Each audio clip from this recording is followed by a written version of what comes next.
Get ready for the dictation. Start.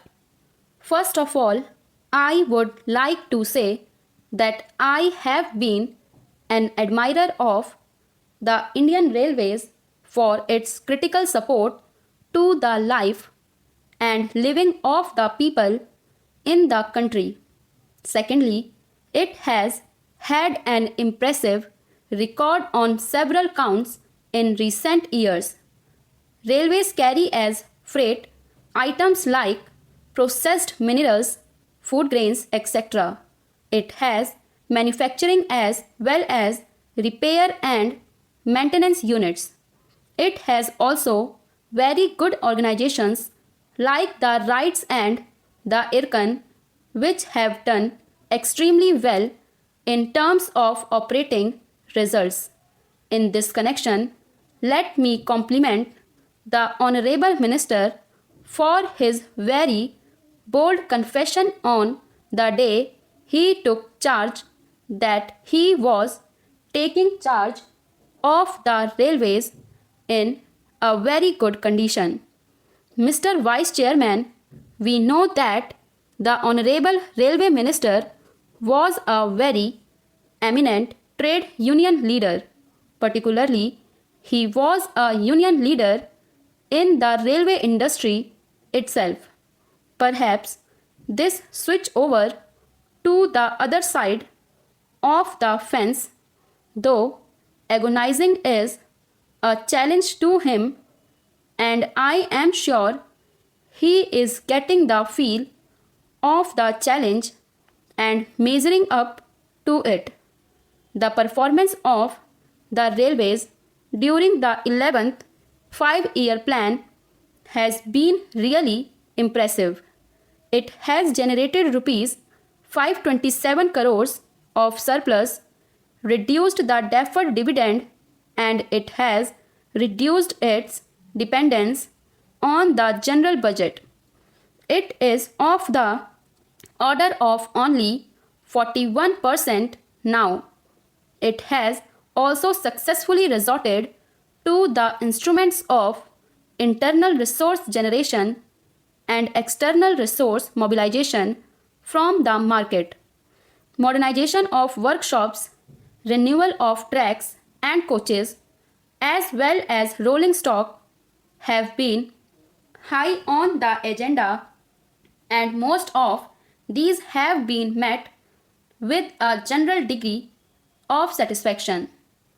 Computerization of passenger services has been a very welcome thing, and a large part of the general public is enjoying its fruits.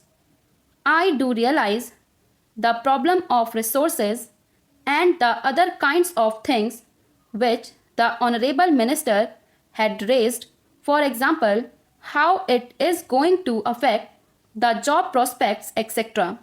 But, sir, the fact remains that the railways have to earn the confidence and the support of the commercial clients.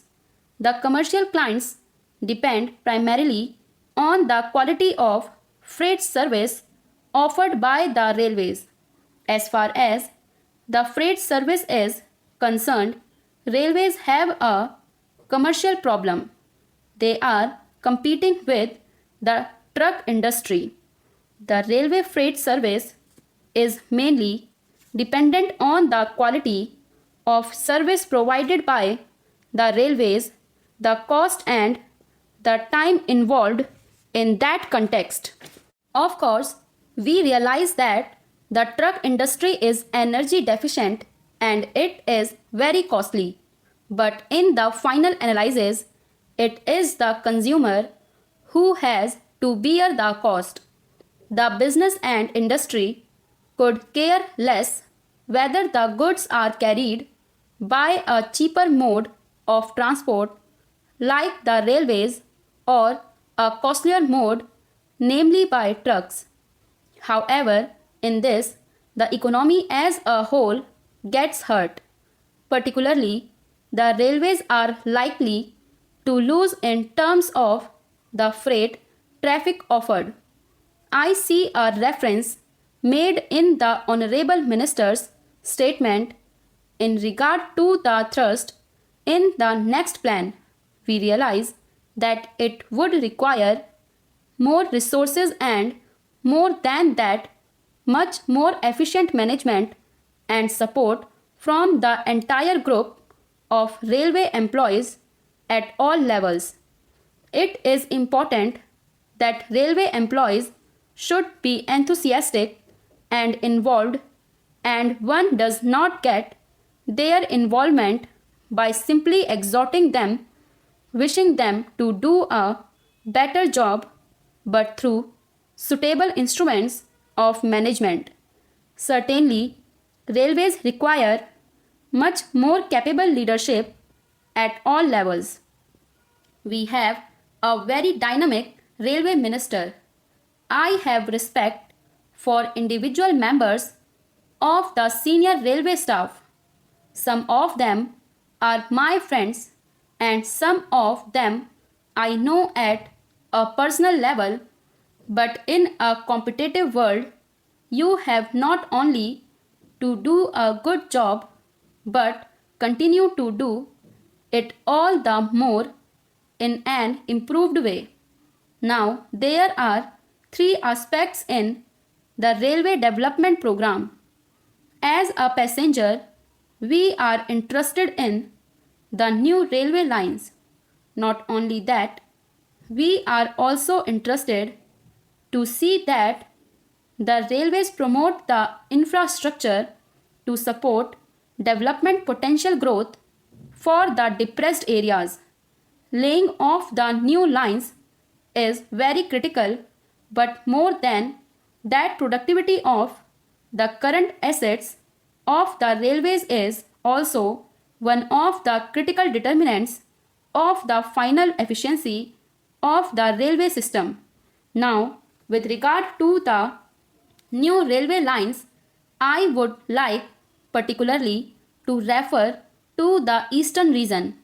Historically, railway lines were laid in the coal belt and some other areas primarily to provide links and support to the extractive industry. We wanted all minerals from the pit heads to be carried to the points where they were used, particularly for the new industrial centers. Coal, iron ore, iron and steel remain even today one of the dominant segments of freight carriage. So, the density of railway lines in these two regions, particularly Bihar and West Bengal, has a historical origin. But if you look at the post independent India, the per capita increase of railway track in that region has not been improved.